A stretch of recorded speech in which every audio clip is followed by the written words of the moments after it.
রয়ে গেছে। প্রিয় ছাত্রছাত্রী, আজকে তোমাদের যে কবিতাটি আলোচনা করার কথা ছিল সেটি হচ্ছে প্রতিদান, পল্লী কবি জসিমউদ্দিনের কবিতা। সেই প্রতিদান কবিতাটি আজকে তোমাদের সামনে আমি আলোচনা করব। প্রথমে লেখক পরিচিতি, লেখক সম্পর্কে দুই এক কথা বলি। পল্লী কবি জসিমউদ্দিন। জসিমউদ্দিনের নাম শোনার পরেই বোঝা যায় যে আসলে জসিমউদ্দিন কী ধরনের কবি ছিলেন, কী ধরনের সাহিত্যিক ছিলেন। তো পল্লী কবি, ওনার উপাধিটা হচ্ছে পল্লী কবি। পল্লী বা গ্রামের মানুষদের নিয়ে উনি যেভাবে কবিতা লিখতেন, ওনার যে লেখা ছিল, ওনার যে উপলব্ধি ছিল সাধারণ মানুষকে নিয়ে, মানুষের ব্যথা বেদনা, হাসি কান্না, আনন্দ উল্লাস, এই সব দিক বিবেচনা করে উনি যেভাবে গ্রামের মানুষদের, পল্লীর মানুষদের যেভাবে ওনার লেখার মাধ্যমে তুলে ধরার চেষ্টা করেছেন, সেরকম করে ওনার সময়কালের কোনো কবি বা সাহিত্যিক তুলে ধরতে পারেনি। উনি ছিলেন অন্যতম একজন প্রধান কবি এবং ওনারা মানুষকে এত কাছের থেকে উপলব্ধি করার চেষ্টা করতেন যে অতুলনীয়, যার কারণে ওনার নামের আগে আসছে যে উপাধিটা, সেটি হচ্ছে পল্লী কবি। পল্লী কবি বললেই আমরা বুঝি, নাম বলার দরকার হয় না, এই জসিমউদ্দিনকে পল্লী কবি বলা হয়। জসিমউদ্দিন, কাজী নজরুল ইসলাম, ওনারা প্রায় সমসাময়িক কালের কবি ছিলেন, সমসাময়িক কালের কবি। পল্লী কবি জসিমউদ্দিনের জন্ম 1903 সালে, কাজী নজরুলের জন্ম 1899 আর 1903, এই 2-3 বছরের পার্থক্য। আবার মৃত্যু একই সনে। আমাদের বিদ্রোহী কবি কাজী নজরুল ইসলাম মৃত্যুবরণ করেছেন 1976-এ। আমাদের পল্লী কবি জসিমউদ্দিনে মৃত্যুবরণ করেন 1976 সালে। সমসাময়িক, প্রায় একই বয়সের মানুষ ছিলেন ওনারা। একজন ছিলেন অন্যায় অবিচারের প্রতিবাদ করার জন্য মানুষ ছিলেন, যিনি নাকি কোনো কিছুকে ভয় করতেন না, নির্ভীক একজন মানুষ ছিলেন। যেখানে অন্যায় দেখছেন, অবিচার দেখছেন, অনাচার দেখছেন, তার বিরুদ্ধে কলম ধরার চেষ্টা করেছেন। অনেক সম্পদশালী, অনেক ধনবান মানুষ ছিলেন না, গরিব পরিবারের সন্তান ছিলেন, কিন্তু প্রতিবাদী ছিলেন, সাহস ছিল মনে অনেক। তো জসিমউদ্দিন পল্লী কবি, সেই পল্লী কবির জসিমউদ্দিনের তোমরা স্কুল পর্যায়েও ওনার কবিতা হয়তো পড়েছ। তো কবিতাটা প্রথমেই আমি ওনার সংক্ষিপ্ত পরিচিতিটা একটু তুলে ধরার চেষ্টা করি। জসিমউদ্দিন ফরিদপুরের তাম্বুলখানা গ্রামে মাতুলালয়ে 1903 খ্রিস্টাব্দে 1 জানুয়ারি জন্মগ্রহণ করেন। জসিমউদ্দিন 1903-এ জন্মগ্রহণ করেন। কোথায়? ফরিদপুর জেলার ফরিদপুরের তাম্বুলখানা গ্রাম। ওনার গ্রামের নাম হচ্ছে, ওনার গ্রামের নাম তাম্বুলখানা না, ওনার নানার বাড়ি ছিল তাম্বুলখানা। বলছে তাম্বুলখানা গ্রামে মাতুলালয়, মাতুলালয় মানে হচ্ছে নানার বাড়ি। ওনার মায়ের যে বাপের বাড়ি, সেটাকে বলা হয় মাতুলালয়। সেই মাতুলালয়ের নাম ছিল তাম্বুলখানা গ্রাম। সেই গ্রামে উনি 1903 খ্রিস্টাব্দের জানুয়ারিতে জন্মগ্রহণ করেন। তার বাবার নাম আনসারউদ্দিন মোল্লা এবং মায়ের নাম আমিনা খাতুন।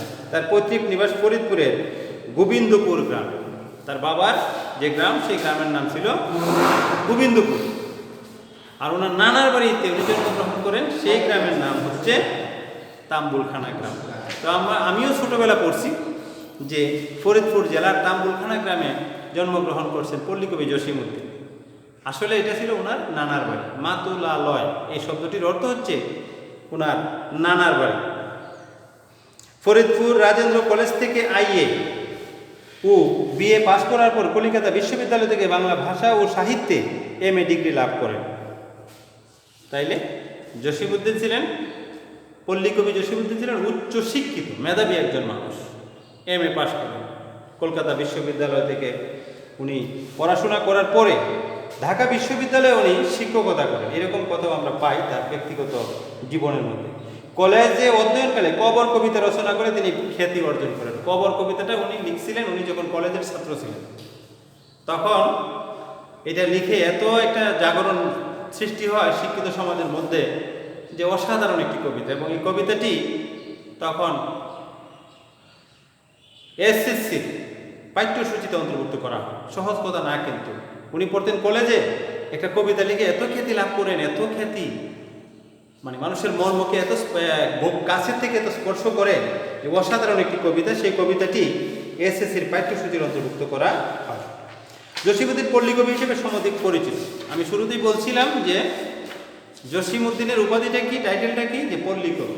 পল্লীর জনগণকে নিয়ে মানুষের হাসি কান্না দুঃখ বেদনা সব মিলিয়ে উনি মানুষকে যেভাবে উপস্থাপন করতে পারতেন উনার মতো করে আর কেউ পারেননি, এত সুন্দরভাবে উপস্থাপন করতেন, যার কারণে ওনার নাম হচ্ছে পল্লী কবি জসীমউদ্দীন।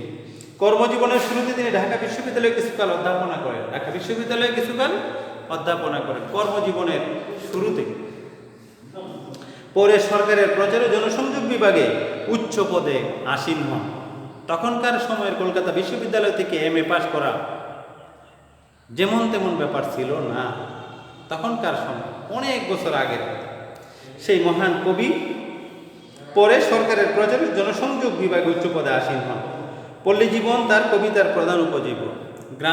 গ্রামীণ জীবন ছিল তার পছন্দের জীবন, কোনো ঝামেলা নাই, ঝামেলামুক্ত জীবন, গ্রামের প্রকৃতি খোলামেলা সহজ সরল জীবন, সেই জীবনকে উনি পছন্দ করতেন বেশি। এবং গ্রামের মানুষদের নিয়েই গ্রামের যে সংস্কৃতি, গ্রামের যে পরিবেশ, গ্রামের মানুষের যে সহজ সারল্য যে জীবনযাপন, সহজ সরল যে জীবন, সেগুলোকে নিয়েই উনি ওনার কবিতা লিখতেন। বাংলার গ্রামীণ জীবনের আবহাওয়া সহজ সরল প্রাকৃতিক রূপ, উপযুক্ত শব্দ উপমা ও চিত্রের মাধ্যমে তার কাব্যে এক অনন্য সাধারণ মাত্রায় মূর্ত হয়ে উঠেছে। তার বিখ্যাত নকশি কাতার মাঠ কাব্যটি বিভিন্ন বিদেশি ভাষায় অনুদিত হয়েছে। তার অন্যান্য জনপ্রিয় ও সমাদৃত গ্রন্থ হচ্ছে সুজন বাদিয়ার ঘাট, বালুচর, ধানক্ষেত, রঙিলা নায়ের মাঝি। সাহিত্যকৃতির স্বীকৃতি হিসেবে কলকাতার রবীন্দ্র ভারতী বিশ্ববিদ্যালয় তাকে সম্মানসূচক ডিলিট ডিগ্রি বা ডিলিট উপাধি প্রদান করেন। ডিলিট, ডক্টর অফ লিটারেচার, সাহিত্যে ডিগ্রি প্রদান করা হয়। সেটা কোত্থেকে? কলকাতার রবীন্দ্র ভারতী বিশ্ববিদ্যালয় থেকে। কলকাতা বিশ্ববিদ্যালয় থেকে MA করার পরে উনি ঢাকা বিশ্ববিদ্যালয়ের শিক্ষকতা করেন বাংলা বিভাগে। পরে সরকারের জনসংযোগ বিভাগে, প্রচার ও জনসংযোগ বিভাগে উচ্চ পদে আসীন ছিলেন। তার উল্লেখযোগ্য যে রচনাগুলোর মধ্যে আছে, তার বিখ্যাত যে কাব্যগ্রন্থ সেটি হচ্ছে নকশি কাতার মাঠ। এই কাব্যগ্রন্থটি বিভিন্ন বিদেশি ভাষায় অনুদিত হয়, অনুবাদ করা হয়। এত একটি উঁচু মানের একটি লেখা ছিল। তো এখানে কবিতাটির নাম হচ্ছে প্রতিদান। কবিতাটির নাম কি? প্রতিদান। সেই প্রতিদান কবিতাটি, প্রতিদান নাম শুনলেই আমরা বুঝতে পারি আসলে প্রতিদান জিনিসটা কি। প্রতিদান অর্থ প্রতিদান, প্রতিদান মানে পরোপকার। প্রতিদান, দানের বদলে দান করা, কৃতজ্ঞতা প্রকাশ করা। কেউ যদি আমার উপকার করে তাহলে তার কৃতজ্ঞতা প্রকাশ করাটা আমার জন্য জরুরি হয়ে পড়বে। প্রতিদান, কেউ আমাকে আঘাত করলো, কেউ আমার ক্ষতি করার চেষ্টা করলো, আমি সেটাকে সংযতভাবে সেটাকে আমি হজম করে নিলাম, আমি তার ক্ষতি করলাম না। এটাই হচ্ছে প্রতিদান।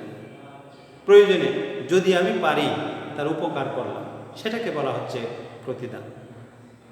সেই মহান কবি, ওনারা এত উঁচু মানের মানুষ ছিলেন, তাদের মধ্যে মানবিকতা বা মানবতা বোধ এত প্রকট ছিল যে কল্পনা করা যায় না। আমরা ক্ষুদ্র জ্ঞানী মানুষ, কেউ যদি আমার ক্ষতি করে আমি চেষ্টা করি বেশি করে কিভাবে তার ক্ষতি করা যায়, তার ক্ষতিটা যেন আমি আরও বেশি করে করতে পারি বা করার চেষ্টা করি। কিন্তু ওনাদের মতো মহা পুরুষ বা মহামানব যারা ছিলেন, তারা ক্ষতির বিপরীতে ক্ষতি করার চেষ্টা করতেন।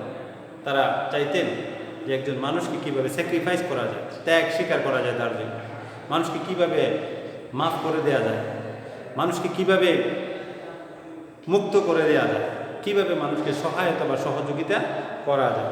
এরকম মানসিকতা তাদের ছিল, উঁচু মানসিকতা, যে মানসিকতার মানুষ বর্তমানে খুব কম, খুবই কম পাওয়া যায়। ওনারা ছিলেন ব্যতিক্রমী। তো ওনারা যে লেখা লেখছেন, কবি জসীমউদ্দীনের যে লেখা, সেই লেখার মধ্য দিয়ে আমরা এইসব জিনিস পাই। অত্যন্ত খোলা মনের, অত্যন্ত বড় মনের মানুষ ছিলেন, উদার মনের মানুষ ছিলেন। ওনারা প্রতিশোধের নেশায় মত্ত ছিলেন না। কেউ যদি ক্ষতি করেও থাকে তবে ওনারা তাদেরকে ক্ষমা করে দিতেন, ক্ষমা সুন্দর দৃষ্টিতে দেখতেন। এই জন্যে ওনার কবিতার মধ্যে উনি বলে গেছেন, যে আমার ক্ষতি করবে, যে আমাকে আঘাত করবে, আমি তার ক্ষতি করব না, আমি তার জয় কামনা করব, আমি তার শোক কামনা করব, আমি তার ক্ষতির কারণ হব না। এই গোটা কবিতাটাতে, যদিও কবিতাটা ছোট্ট, এই ছোট্ট কবিতার মধ্যে অনেকগুলো কথা লুকানো আছে। যেমন দেখো, আমি কবিতাটি পড়ি। জসীমউদ্দীন 1976 খ্রিস্টাব্দের 14 মার্চ ঢাকায় মৃত্যুবরণ করেন। জসীমউদ্দীনের জন্ম ফরিদপুর জেলার তাম্বুলখানা গ্রাম, যে গ্রামটি ছিল ওনার নানার বাড়ি। আর ওনার নিজের বাড়ি, মানে নিজের বাবার বাড়ি ছিল গোবিন্দপুর গ্রাম। একই জেলার, ফরিদপুর জেলার গোবিন্দপুর গ্রাম ছিল তার পৈতৃক নিবাস। আর মাতৃনিবাস হচ্ছে, মাতৃনিবাস হচ্ছে তার মায়ের জন্মস্থান হচ্ছে তাম্বুলখানা গ্রাম, তার জন্মস্থান তাম্বুলখানা গ্রাম। অর্থাৎ তিনি মামার বাড়িতে জন্মগ্রহণ করেন বা নানার বাড়িতে জন্মগ্রহণ করেন। সেই শব্দটাকে ব্যবহার করা হয় কিভাবে? মাতুলালয়। মাতুলালয় মানে কি?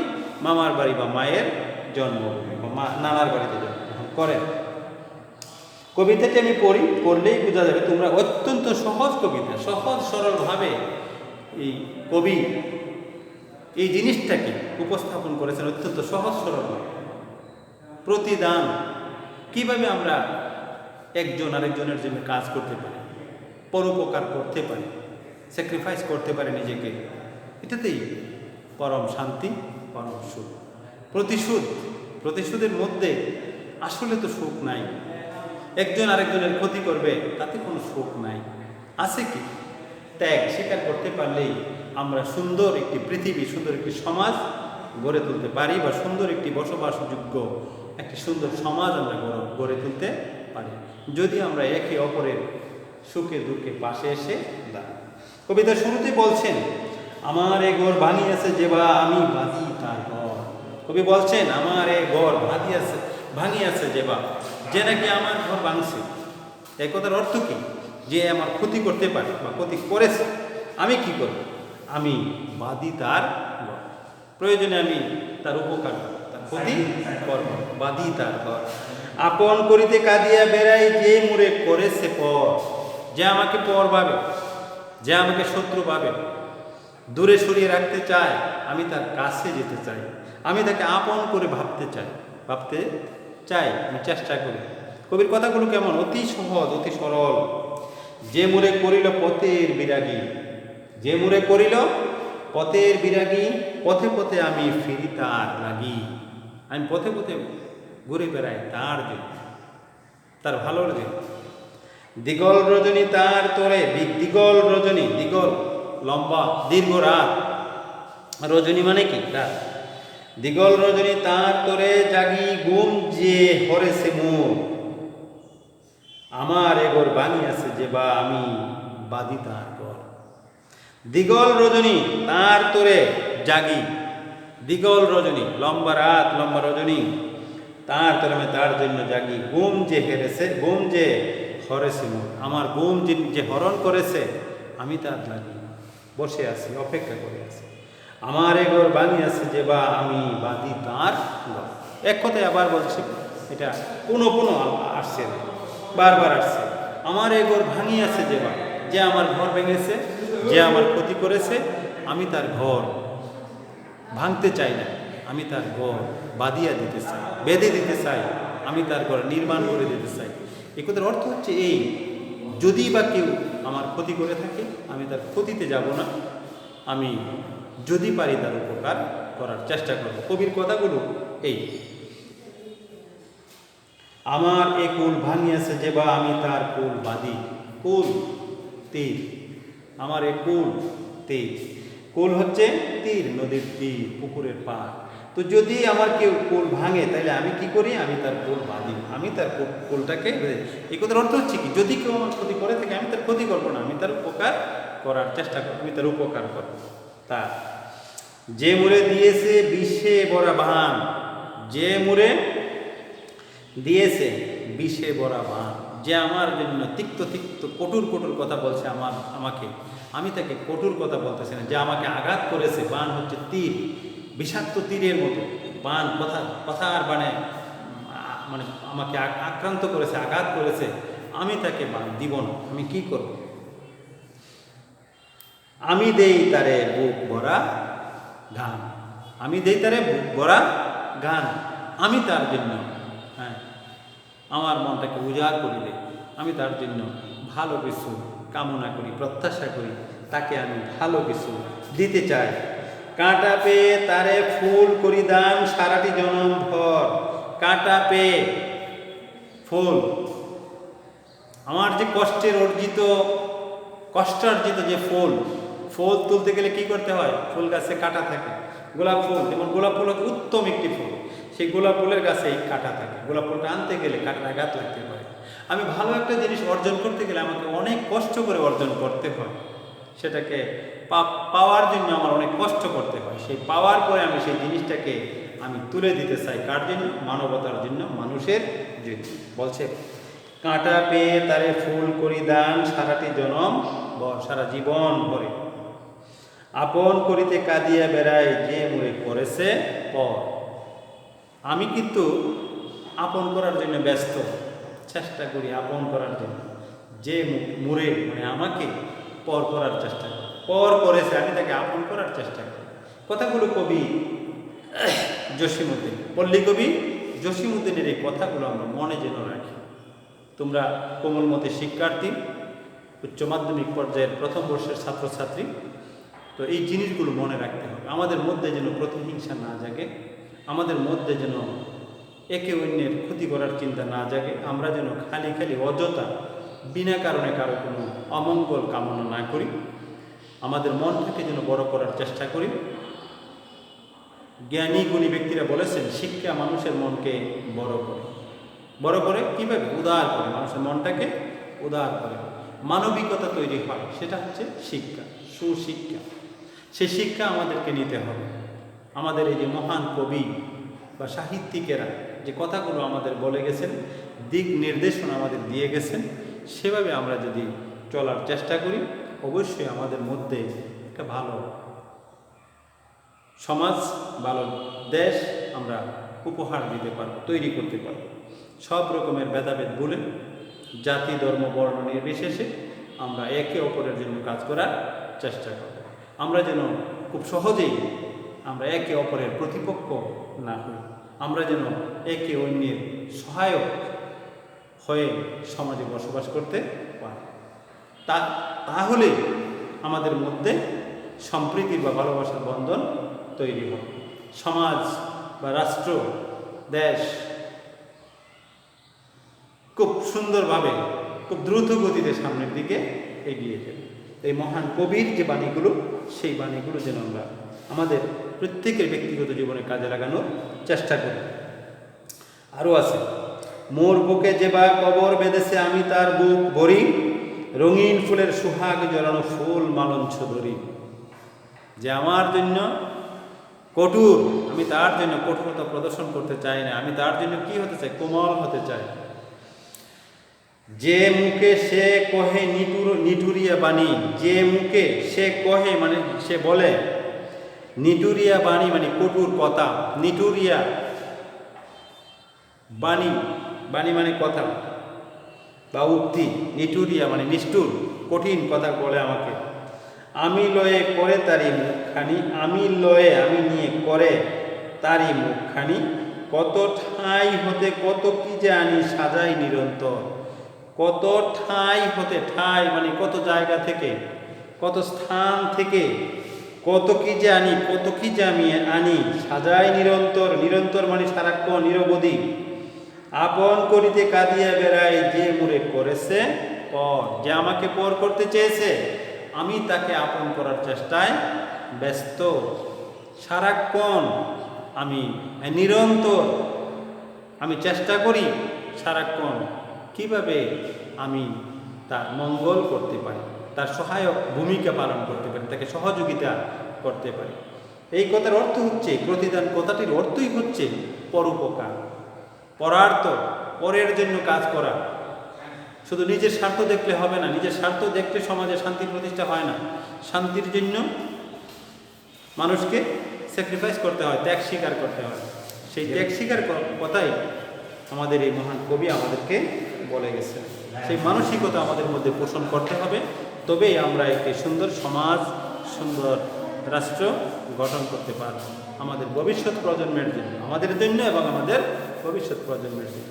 প্রতিদান জিনিসটা কি? পরোপকার বা পরের জন্য কাজ করা। এই হচ্ছে আজকের কবিতা, এখানে শেষ। তোমরা কবিতাটা ভালো করে পড়বা, আশা করি খুব সহজেই বুঝতে পেরেছো। এবং জসিমউদ্দিনের কবিতা, পল্লী কবি জসিমউদ্দিনের কবিতা ওই রকমই খুব সহজ ভাষায় উনি কবিতা লেখেন। তো আজকে এই পর্যন্তই, খোদা হাফেজ।